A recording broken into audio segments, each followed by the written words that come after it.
Okay, you're good to go. All right, so hello again.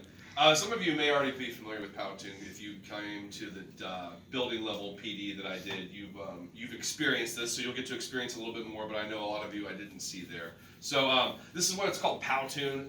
This is a digital presentation tool, kind of like a PowerPoint or a Google Slide, but beefed up quite a bit. It's a lot more engaging on the students' end.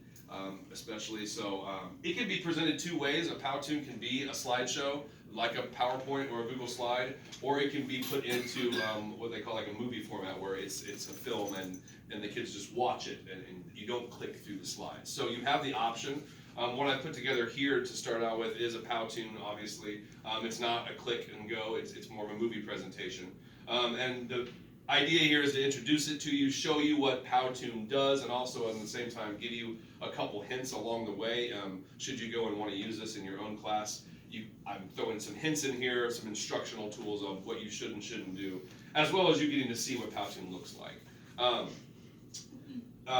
So you'll notice, like, I think when we make Google Slides and PowerPoint presentations, we all like to use like the same theme in the background. We like to make it look nice and pretty, and we have the same theme going on in each slide, same color scheme and all that. You're not going to see that here. I intentionally made every single slide as different as I possibly could to show you the different capabilities that Powtoon has. So if you're looking at this going, wow, this really has no congruent theme whatsoever, it's because that's intentional. I wanted to show as many different things as possible. So I'm going to show this real quick, and then I'm going to show you how you can either set up your own Powtoon or have your students set up your own Powtoon.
So I show that video to my students, so if some of that information is like, well, yeah, duh, I know I should time my slides, but I show this to my students before I have them do the Powtoon, so that's why some of that information would have been a little bit obvious to you folks, but not so much to them.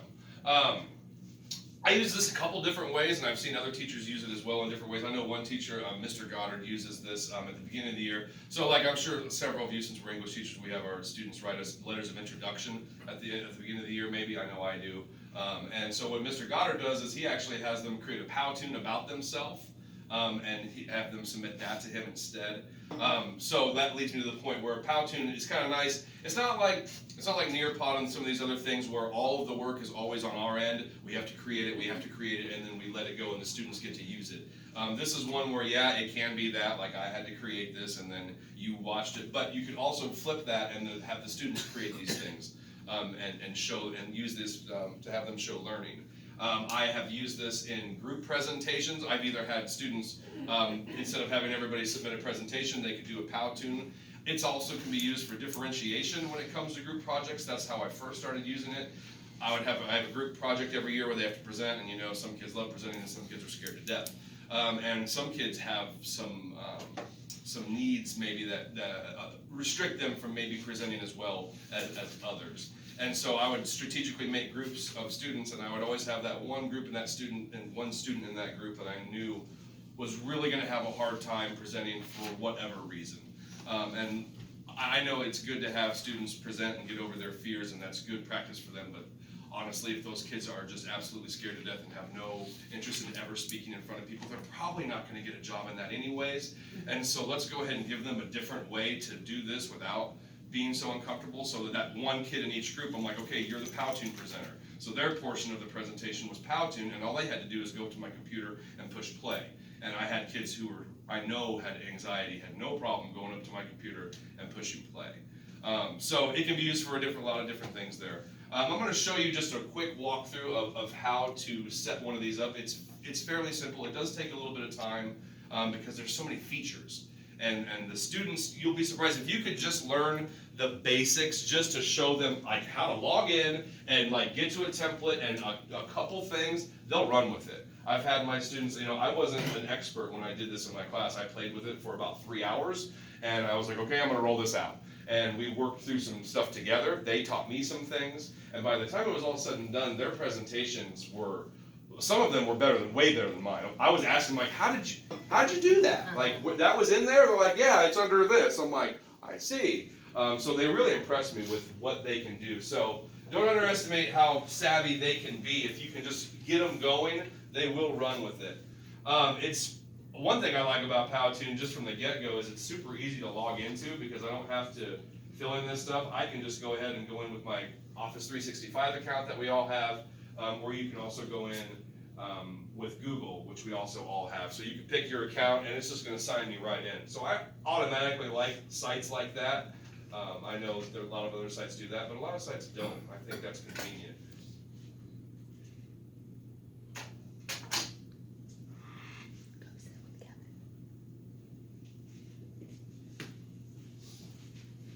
A lot of different options here, and I'm not going to go through all of the different templates you can choose from, but there's a whole section under explainer videos, or if you want to go with marketing or infographics or presentations, there's just a lot of different templates to choose from. I'm actually just going to go ahead and start with a blank Powtoon. And as you saw, my Powtoon was uploaded to YouTube. So once it's all said and done, you just click upload, and in about 5 minutes it's on YouTube. You've got a link, and now if you're someone who uses Google Classroom, you can post that link onto your Google Classroom. The kids can just go click on it and watch your Powtoon. I'm just going to go with a whiteboard. Okay, from a blank screen, a lot of different things. The very first thing you want to make sure of, and they've done a good job. It used to default. Sometimes you'll start out and it'll be on edit up here, and you think that's where you want to be, but you want to be on create. I'm not even sure why there's a difference up here, but create is what gives you all of the options. The first thing though, there's a lot of different looks. So I started with whiteboard look, but I can switch to cartoon look.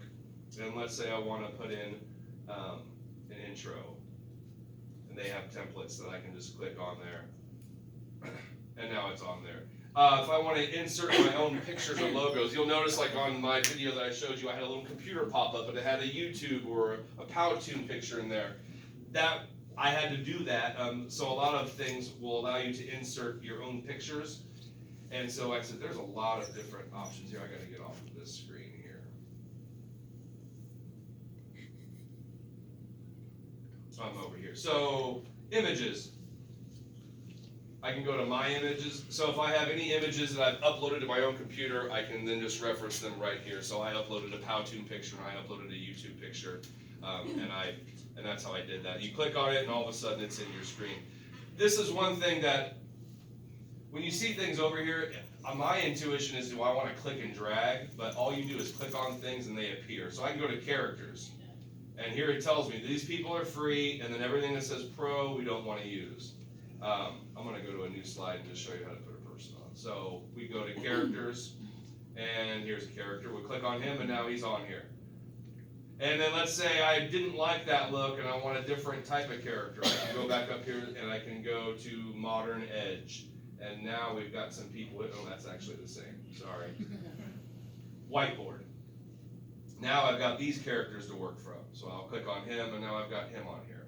All right, so you notice some of them were doing animations. It's real simple. Anything, this goes with text boxes, this goes with characters. Whatever you click on, you've got options that already automatically come up. So if I click on this guy, I can click on pose. I just hover over that. And now it gives me all the different ways that I can have him do it. So I'm going to have him thinking instead. If I had text on this screen and I wanted my text over here, but he's looking the wrong way, I want him looking at my text, I just click on him and I hover over and I say flip, and now he's going to turn this way. There's settings right here, just like a settings gearbox that you see on any type of internet thing. There's a little gearbox here. You click on that, you can add animations. You can add, like I said, this is another way to access if you want to flip him back and forth. Effects. So again, let me put a text box in. Let's say I want to put a text box in. All of your stuff's over here. I'll click over text. I'm going to go add title. All right, so I have a text box that I can drag around here just like you would on Google Slides or PowerPoint. And I will just type hello. Okay. You saw in my Powtoon how there was hands coming in and writing things or moving things away. So I click on my text box. Everything I click on has a set. All this stuff automatically comes up. This is how I would increase my font size. But click on my settings box. Now I'll go to effects. Now I can decide how I want this word to appear. So I'm going to click. I want that hand to write that. All right. All I do is click on it. It's done. I click away. I've got my intro slide here, which is awesome. I've got this here. So there are transitions in between. You saw the people coming in and doing like a paint thing to clear the board or any of that. So it's all right here. It's hover over. It's add transition. It's already there. You just click on it. And now I get a plethora of different things to choose from. I can make a squeegee come in. And it shows you, if you hover over it, it shows you what the effect is. So if you wanted any of these. So I like the clipboard. So I'll click that. And now it's in there. So now I've got my intro slide, I've got a transition, I've got my next slide, I've got an effect here. Let's say I want to see how that looks. There's two options down here. You can just go from wherever you want in here and play it, or I can play the entire presentation. So I'm just going to back my time bar up, and I'm going to hit play and see how this looks.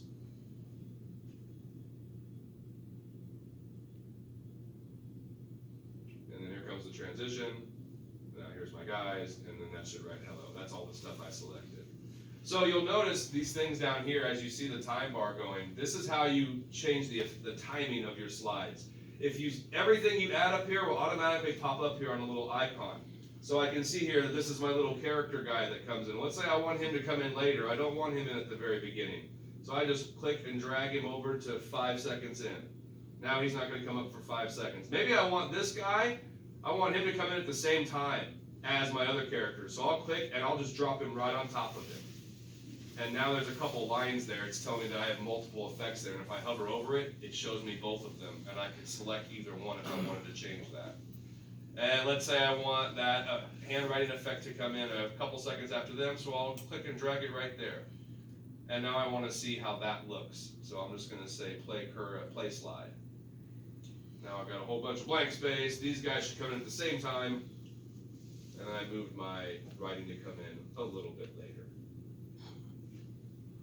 So that's essentially like I said, every text box, every image all has a settings box, and you just click on them, and it's all pretty straightforward of how you play around with them. All you really have to do is show your students what I just showed you here, and it really would be pretty much enough to get most of them going. You can add sound to your presentations like you heard mine. You could add your own voiceover if you wanted to record, or you can just click on add music.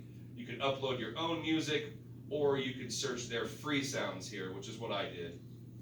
And you can preview them.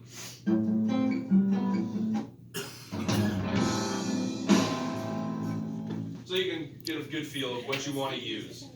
So your main toolbar is over here to switch you to different things, images, shapes. If you want to add in a shape, here they are. You just click on it, boom, it shows up.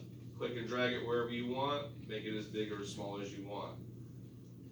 Props, a lot of different props. Again, a lot of free ones. And your props will change based on your look. So I'm in the whiteboard look right now, so I've got all this kind of stuff. But if you notice, if I change to a cartoon look, and I go to my props, they're a little different. And this is what I was talking about when you want to add images to something. Any type of image you see here that has a plus sign in it, like a computer screen that has the plus sign in it, I'll put this on here. That means that is eligible to put an image inside of it. So if I click on it, it says select a new image for your image. I'm going to put the YouTube picture in that computer. I just click on that, and now it's in that computer. Does that make sense? Yeah. So yeah, characters, text, backgrounds. This is where if you wanted to make a theme going throughout it, you could choose your own backgrounds. You could upload your own. You could pick background colors. Very similar to what you're used to on PowerPoint and Google Slides. So anyways, if you can just show your students this much that I've shown you, that's essentially what I show my kids. I have very few kids who raise their hand and say, how do I do this? They actually really like getting into it because they think they're making their own cartoon, which they kind of are, hence the name Powtoon. And they really get into it, and you're not going to have any, how do I do this? They love figuring it out and showing people what they've done. I have not seen as much excitement in my classroom in a presentation as I have when I have them make Powtoons. So, just wanted to share that with you. Thanks for listening. Okay, top right hand corner, it looks like the Instagram thingy. What's that?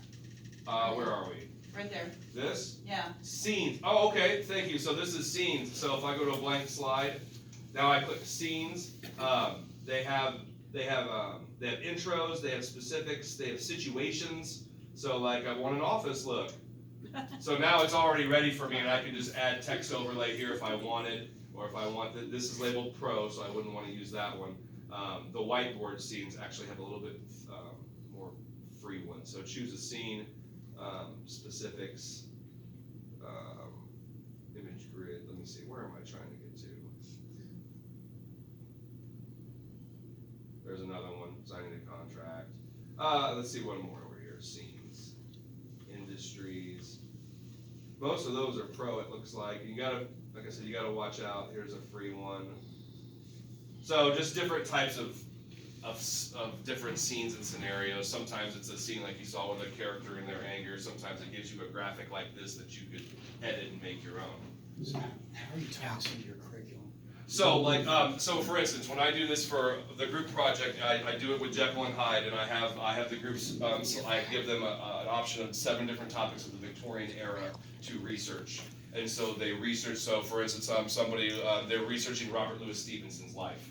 And so they'll put together a 2.5-minute Powtoon giving me all the information on Robert Louis Stevenson with some graphics and some stuff versus them up there telling me when he was born and what his wife's name was and how he died.